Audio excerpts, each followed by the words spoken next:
Patrice, bienvenue au CGR de Carcassonne pour cette deuxième projection régionale. Comment s'est passée celle d'hier à Narbonne? Très bien. C'était un peu compliqué à cause des grèves. On est arrivé en retard puisqu'il a fallu partir en voiture. Et du coup, au dernier moment, charger la copie numérique du film, ça prend du temps. Et il a fallu faire patienter tout le monde. Donc on en a profité pour discuter pendant 1h30 dans la salle pendant que le film se chargeait. Et puis après, on a regardé le film. Voilà. Et c'était très très bien. Très bon moment. Tu m'as dit tout à l'heure que tu étais originaire de Toulouse. Je ne suis pas originaire de Toulouse, j'ai habité à Toulouse. J'ai passé 6 ans à Toulouse. Je suis parti quand j'avais 21 ou 22, donc ça fait un petit moment. Et j'ai passé un long moment à Toulouse et dans le coin d'ailleurs. Et donc le public occitan a l'air de réserver un très bon accueil à ton film, et donc c'est un public d'initiés. Moi je parle pas aux initiés, j'essaye de parler à tout le monde. Et oui, la région est assez chargée quand même en histoire. Il s'est passé beaucoup de choses. Alors c'est difficile parce que c'est un peu le cas partout en France. L'histoire de France, elle est quand même assez chargée. Mais c'est vrai qu'ici, dans le coin, il y a des préoccupations, notamment par rapport aux Templiers et tout ça. Et d'une certaine manière, quand on aborde la transmission dans le film, on n'est pas loin de tous ces sujets-là. Donc tu penses que certains grands mystères dans le macrocosme pourraient avoir des similarités avec certains mystères dans le microcosme?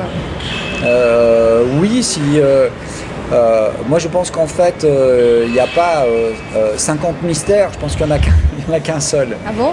Oui, il n'y en a qu'un seul, et après c'est toutes les conséquences de ce premier mystère et des incompréhensions, et après ça c'est ce que je dis dans le film à un moment, en fonction des pouvoirs qui se succèdent, en fonction des dirigeants, en fonction de plein de choses, petit à petit l'histoire on la gomme, on la transforme. C'est chaque fois que quelqu'un arrive au pouvoir, il se met dans une position, il essaye d'écrire une histoire qui fait qu'il soit l'aboutissement de l'évolution de tout pour arriver à lui la meilleure solution. Tu vois ce que je veux dire? Oui. Et voilà. Donc du coup, tout ça fait qu'au cours des siècles et des millénaires, on arrive à quelque chose qui est relativement confus. Parce qu'on s'est un peu perdu, noyé, parce qu'on ne sait plus, mais depuis quelques années, avec le partage de l'information sur Internet, avec tout ça, il y a beaucoup de choses qui se sont accélérées, et les gens commencent à se poser de plus en plus de questions et à comprendre de mieux en mieux les choses. En tout cas, c'est mon sentiment. Vous avez déjà des premières réactions des personnes qui ont vu le film? Est-ce que, par rapport à tes anciens documentaires, ils ont une vision plus approfondie? Ce qui est compliqué, c'est que ce film-là, c'est la poursuite de mon travail et c'est pas la suite du film précédent. Je pense pas, après avoir réfléchi et à un moment être confronté à ce sujet-là, je pense d'ailleurs pas qu'on puisse le traiter sous forme de suite, comme si on avait des épisodes. Je pense qu'en fait, c'est toujours la même histoire qu'on raconte. Et d'ailleurs, moi, je m'en rends compte en tant qu'auteur. Je dis toujours la même chose, mais on le dit de manière différente. Et là, c'est un peu comme une approche holographique du sujet. Et je pense que quand on le reprend, quand on le traite, on doit être de plus en plus précis, de plus en plus... mais on est obligé de le retraiter ensemble, parce que tu ne peux pas parler de ça sans parler de l'Égypte, sans parler de l'île de Pâques. Donc on repasse nécessairement par ces sujets-là. Et donc ce film-là, il s'adresse à deux publics différents. Le premier, c'est le grand public, qui connaît pas ce sujet et qui peut justement le découvrir et se rendre compte qu'il y a vraiment quelque chose derrière. Et ensuite, un public connaisseur pour lequel ce film peut être un support. Et il peut leur permettre d'avoir justement de parler du sujet, de dire tiens, regarde ce film-là et on en parle après. Et ensuite, en fonction de la personne, de son degré d'ouverture et tout, c'est un outil en fait, à destination de ceux qui connaissent bien. Et puis après, ça peut être une clé d'ouverture pour les gens qui ne connaissent pas du tout le sujet et qui se disent ah tiens, c'est intéressant, ça attise ma curiosité, j'ai envie de réfléchir à ça, j'ai envie d'aller voir. Voilà comme il est fait. Est-ce que tu penses que par le biais de ces projections dans un cinéma, tu penses que là tu es plus proche du public que de le décliner en DVD? Il sera décliné en DVD après. La salle de cinéma, c'est un espace qui est très différent Même si les gens ont parfois des bonnes installations chez eux et tout, c'est pas la même chose dans une salle de cinéma. Moi, ce que j'aime bien, et ce que je dis depuis le début avec ça, qui était mon souhait, de le mettre sur un écran de cinéma, parce que les sites sont gigantesques, que ce soit la Grande Pyramide, l'île de Pâques, encore, et que le cinéma et un écran de cinéma permet de les restituer dans leur majestuosité.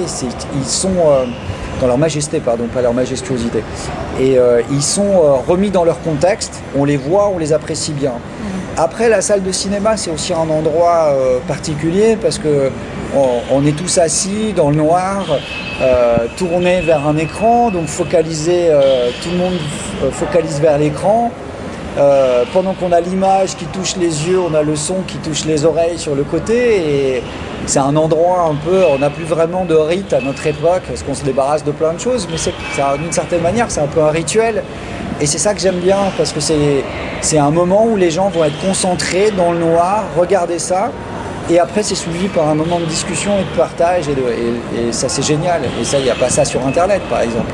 Justement, le mot partage, c'est vrai que là, c'est un moment de convivialité. J'ai pu constater lors de la projection, par exemple, du film de Juliette Dio, qui intervient dans le film. C'était donc à Montpellier avant-hier. C'est qu'en fait, après, les personnes se rencontraient, les rouleurs, bien sûr, mais également toutes les personnes qui se connaissent à travers Facebook. Et justement, après, par exemple, on a terminé la soirée tous ensemble à discuter. Donc, c'est novateur, en fait.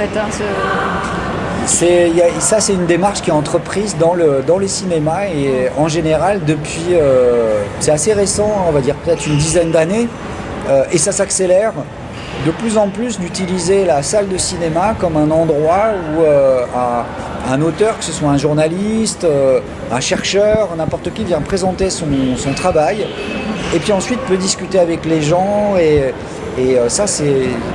Moi j'aime beaucoup parce que là on est face à un public qui devient actif et qui est plus juste un public. Alors le public de cinéma déjà par rapport au public de télé, il est beaucoup plus actif parce qu'il fait l'effort de se déplacer, de prendre sa voiture ou les transports, voilà, ça lui coûte quelque chose quand même de venir au cinéma.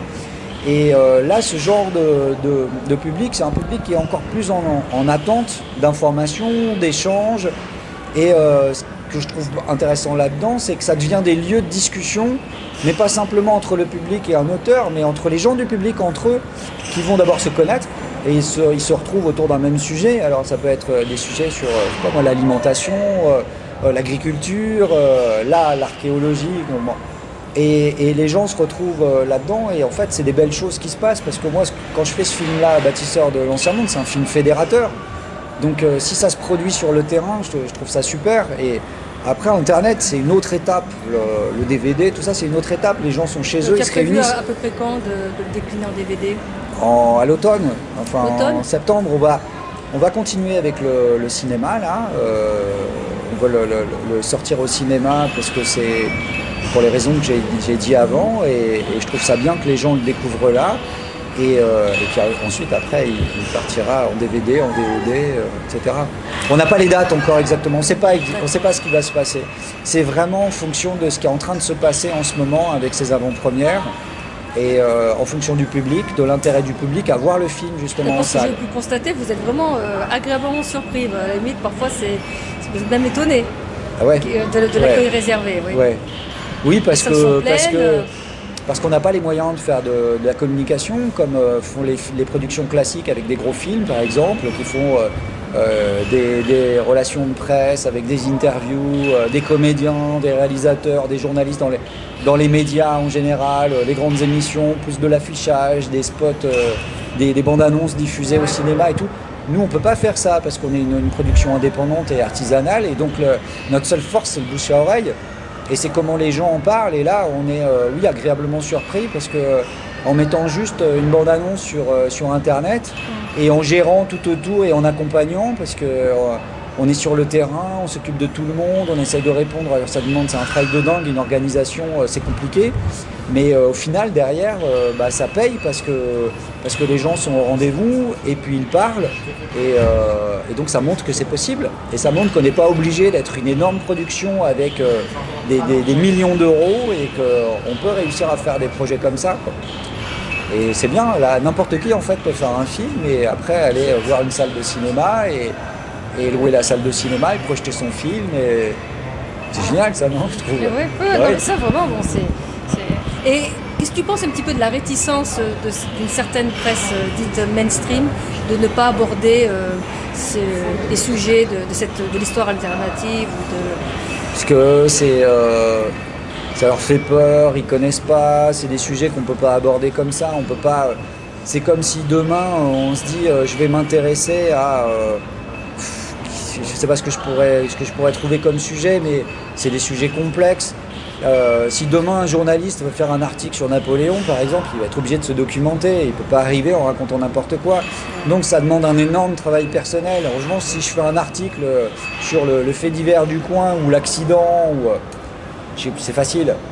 Et je pense qu'il y a ça, il y a la légitime suspicion autour du sujet, parce que tout est établi, et parce qu'on a une histoire en tête, et puis parce que c'est pas nécessairement notre préoccupation de savoir comment la Grande Pyramide a été construite, par exemple.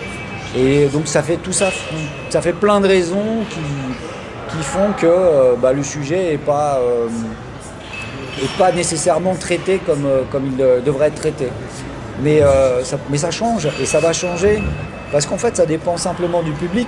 Si le public s'intéresse à ça, derrière les journalistes se diront tiens, qu'est-ce qui intéresse les gens, pourquoi ils vont voir ça, qu'est-ce que... Faisal m'expliquait qu'il a déjà des contacts avec certains pays francophones comme le Canada et la Belgique. Est-ce que là-bas il y a une ouverture un peu plus grande que notre France cartésienne? Ouais. La France c'est un pays particulier, hein. C'est un pays particulièrement sceptique déjà. Ce qui est pas mal, hein, parce que c'est bien d'être sceptique, c'est bien de douter. Mais il ne faut pas passer sa vie à douter tout le temps. C'est douter pour avoir des convictions. Donc on doute, on cherche. La France, je crois que on est 37e ou 38e au classement de Reporters sans frontières sur la liberté de la presse. On est derrière des pays qui, c'est vraiment, pour nous, c'est des pays complètement arriérés. On est derrière eux, donc il y a bien un problème. Et le problème, c'est quoi? C'est que la presse n'est pas réellement indépendante. Alors il y a des pays où c'est le pouvoir qui contrôle la presse, et puis il y a des pays où c'est l'économie qui contrôle la presse. Et là, c'est les annonceurs qui payent des pubs. Et est-ce que ça ne veut pas dire que les annonceurs n'ont pas envie de ce genre de sujet, mais focus. Il y avait quelqu'un, l'ancien PDG de TF1, qui avait expliqué que lui, son travail, c'était de vendre du temps de cerveau disponible. Bon voilà, c'est ça. On essaye d'être disponible. Un magazine, ils vendent de la pub. C'est un système qui fonctionne d'une certaine manière. Voilà. Alors après, il y a aussi en France, on a une particularité, c'est qu'est-ce que vont penser de moi les autres? Si je dis ça, si je fais ça, qu'est-ce que va penser ma bouchère, ma cousine, voilà. Et on est bloqué, ça nous bloque ça. On met un Américain devant une caméra, l'Américain il parle, on a l'impression qu'il a fait ça toute sa vie, quoi. Alors c'est quelqu'un ils ont spontanément cette manière, les anglo-saxons sont plutôt à l'aise. Et nous on a ça qui est je sais pas si c'est une forme de pudeur, ça va passer, je pense. Donc tu as dit récemment que tu avais consacré plus de 2 ans à la réalisation de ce film documentaire. À titre personnel, qu'est-ce que tu penses, quels sont tes projets dans l'avenir? Je vais continuer dans le documentaire, peut-être faire de la fiction, j'en sais rien, parce que je trouve que la fiction c'est bien aussi, puisque la fiction c'est un mensonge qui dit la vérité. Et c'est intéressant parce que par la fiction, on peut générer une chose qui est vraiment importante, qui s'appelle l'empathie. Et on peut mettre n'importe qui, quand on fait bien le travail, c'est ce qui est vraiment difficile. Moi, je suis pas sûr d'arriver à le faire comme ça.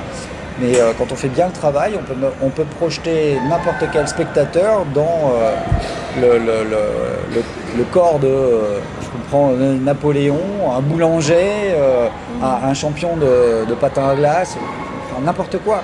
Et raconter une histoire et faire en sorte que c'est un peu une leçon de vie, parce que ça permet de comprendre des fois des choses ou de les voir sous un autre angle et de se rendre compte de la douleur de l'autre, de ça. Et pour moi, l'empathie, c'est la chose la plus importante et c'est ce qui permettra si on devait avoir envie de faire que les choses aillent mieux, c'est l'empathie qui nous aidera, parce que c'est la complexité. On est 7 milliards sur cette planète, 7 milliards d'humains avec une manière de voir le monde très unique. Donc on a 7 milliards de voies différentes de vivre l'existence humaine. Et à un moment, il va bien falloir qu'on s'accorde les uns les autres, sinon on n'y arrivera pas, quoi. Ou alors ça veut dire qu'il y aura des maîtres et puis des esclaves partout. Donc peut-être de la fiction, le documentaire, je vais continuer dans la même lignée que ce que je suis en train de faire. Ouais. Sur ce sujet-là ou sur d'autres, mais ça sera la même chose, puisque là, ce qui m'intéresse, c'est d'éveiller la curiosité chez les gens. C'est ça que je trouve intéressant. Il n'y a rien de plus beau que quelqu'un qui s'éveille et qui d'un seul coup se met à réfléchir, à penser, à se documenter, à se cultiver, à lire. Est-ce que tu auras envie d'explorer certains mystères de notre belle et douce France? Ouais, j'aimerais bien. Ouais. Et après, pareil, il faut le faire si on vraiment on amène, si on amène quelque chose.